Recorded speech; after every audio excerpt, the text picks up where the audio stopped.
घर में घुस के ठोकेंगे। রঞ্জিত বাজাজ শুধু কথাটা বলেননি, তিনি ইউরোপের মাটিতে দাঁড়িয়ে লিভারপুলের মতো বিশ্বমানের দলের টিমকে 6-0 গোলে চূর্ণ করে বারবার তা প্রমাণও করেছেন। This is what we play for. Today we are playing for 1.5 billion people. Today we are going to get the trophy. Who are we? Who are you? Who are you?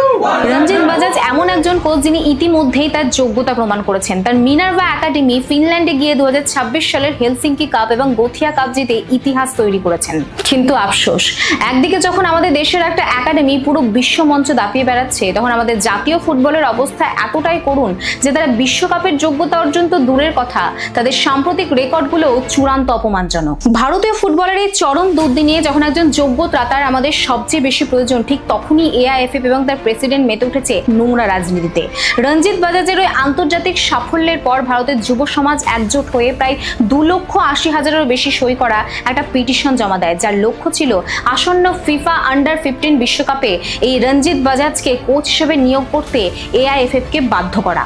Social মিডিয়ায় বিপুল গণ আন্দোলনের চাপে পড়ে AIFF তাকে দলের দায়িত্ব দেওয়ার একটা লোক দেখানোর নাটক করলো ঠিকই, কিন্তু এর আড়ালে চললো এক জঘন্য চাল। তারা রঞ্জিত বাজাজকে দলের সম্পূর্ণ দায়িত্ব না দিয়ে ভিভিয়ানো ফার্নান্ডেজকে হেড কোচ হিসেবে বসিয়ে তারা বাজাজকে নিছক একজন ম্যানেজারের পদে জুড়ে দিল।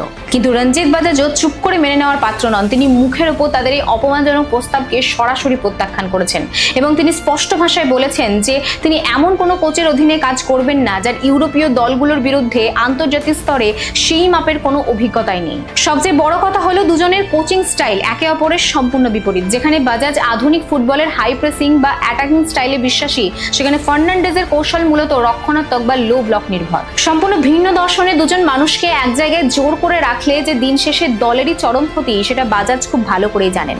আর আমরাও ভেতর ভেতর খুব ভালো করে বুঝতে পারছি যে এআইএফএফ তাকে কিভাবে সিস্টেমের ফাঁদে ফেলার চেষ্টা করছে, যাতে তিনি বিরক্ত হয়ে নিজেই সরে দাঁড়ান। নোংরামি এমন জায়গায় পৌঁছেছে যে পরিস্থিতি বেগতিক দেখে অন্য কোচও এই বিতর্কিত দ্বৈতপদে কাজ করার জায়গা থেকে সরে গেছেন।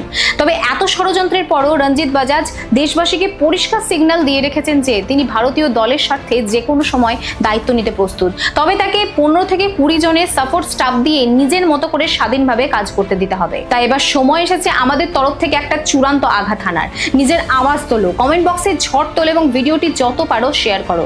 এসো এই পচা সিস্টেম আর কল্যাণ চবেকে আমরা হাড়ে হাড়ে বুঝিয়ে দিই ভারতের সাধারণ ফুটবল ভক্তরা একজোট হয়ে রুখে দাঁড়ালে তারা ঠিক কি করতে পারে।